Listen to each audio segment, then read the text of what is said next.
శ్రీ దుర్గామల్లేశ్వర స్వామివారి దేవస్థానంలో ఈ నెల 22వ తారీఖు నుంచి వచ్చే నెల 2వ తారీఖు వరకు ఈ దసరా శరన్నవరాత్రి ఉత్సవాలు అత్యంత వైభవంగా చేయడం కోసం అన్ని ఏర్పాట్లు చేయడం జరిగింది. అందులో భాగంగా ఈ రోజున మనకి రెండో రోజు మూడో రోజు ఈ రోజున అమ్మవారు మనకి అన్నపూర్ణాదేవిగా మనకి అలంకారంలో దర్శనం ఇవ్వడం జరుగుతోంది.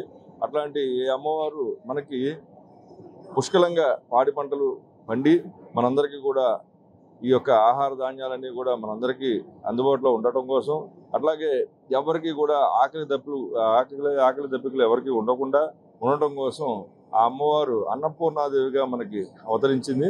అట్లాంటి అమ్మవారిని ప్రార్థన చేసినట్టయితే ఎక్కడా కూడా లోకమంతా కూడా ఎక్కడ దుర్భిక్షాలు లేకుండా సుభిక్షంగా ఉండి మనందరం కూడా సుఖశాంతులతో ఉండటం కోసం ఈ అన్నపూర్ణాదేవిని దర్శించి అన్నపూర్ణాదేవి యొక్క అనుగ్రహాన్ని పొందాలని కోరుకుంటున్నాం. జై దుర్గా భవాని. ఇక్కడ ప్రతి సంవత్సరం ఇక్కడ మనకి కుంకుమార్చన కార్యక్రమం జరుగుతూ ఉంటుంది. మనకి ఈ దసరా శరన్నవరాత్రి ఉత్సవాల్లో రోజుకొక అలంకారంలో అమ్మవారు మనకి దర్శనమిస్తూ ఉంటుంది. అట్లాగే ఆ అమ్మవారి యొక్క అర్చనాది కార్యక్రమాలు మనకి ఏ రోజు అలంకారానికి ఆ రోజు అర్చన కూడా అమ్మవారి ఆలయంలో జరుగుతూ ఉంటుంది. అదేవిధంగా ఇక్కడ మనకి ప్రతి భక్తుడికి కూడా అర్చనాది కార్యక్రమాలు చేసుకోవడానికి 6వ అంతస్తులో ఇక్కడ మనకి కుంకుమార్చన చేసుకోవడానికి అవకాశం కల్పించారు దేవస్థానం వారు.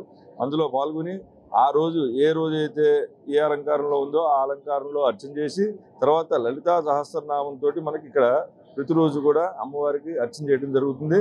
ఇట్లాంటి అర్చన చేసుకున్నందువల్ల ఈ 11 రోజుల పాటు ఒక దీక్ష, ఈ దీక్షలో ఒక్కొక్క రోజున ఒక్కొక్క మన లోకం కోసం మనందరూ సుఖంగా ఉండటం కోసం అమ్మవారు అవతరించిన రూపాలు ఇవన్నీ కూడా.